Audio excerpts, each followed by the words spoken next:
Ijele, ọ na-abịa.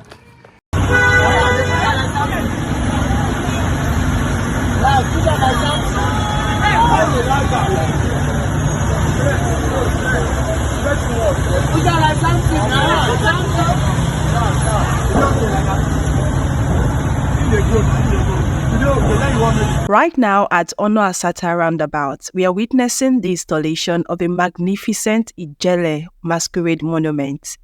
Hello, Igbo. Welcome back to Ebony People TV, your go-to spot for everything cultural, exciting, and uniquely Igbo. Today, we are buzzing with pride as we talk about something truly remarkable happening right here in Enugu State. Just take a look, towering and majestic, a true symbol of our rich Igbo heritage. This isn't just art, it's history, it's culture, and it's pride, all wrapped into one breathtaking piece. Like I said, this isn't just another monument, it's a tribute to Igbo, a nod to our ancestors, and a way of reminding everyone of our identity and legacy. The Ijele Masquerade isn't just a costume or a performance, it's a cultural icon, listed by UNESCO as an intangible cultural element that needs safeguarding, critical safeguarding. The Ijele holds a special place in our history as the Enugu, the biggest masquerade in sub-Saharan Africa.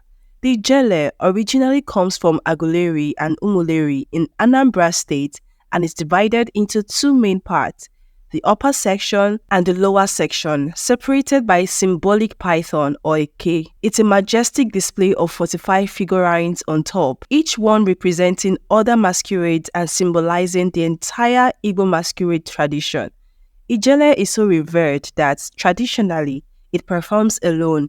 It's the king of all masquerades. The monument we see today reminds us of what Ijele has meant to our people for centuries.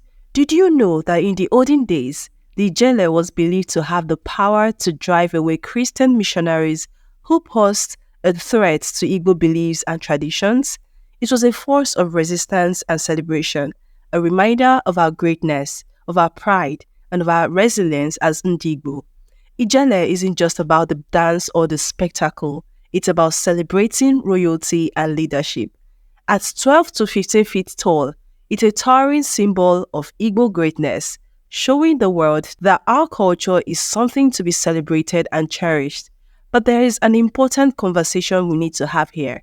While a museum in London showcases an Ijele, drawing in tourists and generating millions annually, how much do we here in Nigeria really know about this cultural treasure? Isn't it time we educate ourselves and our younger generation about our heritage, our culture, our traditions, and the deep stories behind icons like the Ijele? By preserving Ijele here, we are keeping the spirit alive, ensuring that future generations understand the depth of Igbo culture. This isn't just a monument, it's a call to action, a reminder that if we don't tell our own stories, others will, and maybe not in the way we want. That's why seeing Ijele in the heart of Enugu State feels so very special to me. It's our culture on display for all to see, and it's a beautiful sight to behold. So, what are your thoughts on this incredible monument being displayed in Enugu State? Does it fill you with as much pride as it does for us here on Ebony People TV? Do you think we are doing enough to safeguard our culture, or could we be doing more? Let us know in the comments. Let's keep the conversation going. Hit that like button if you're as proud of Igbo as we are. And don't forget to subscribe to stay updated on all things culture, heritage, and Igbo pride. And also, if you're near Onu Asata Roundabout, go check out the Ijele Monument for yourself. It's a sight you don't want to miss. That's it for today, you all. Keep celebrating, keep educating, and let's keep the Igbo spirit alive. See you next time on Ebony People TV. Igbo Kwenu!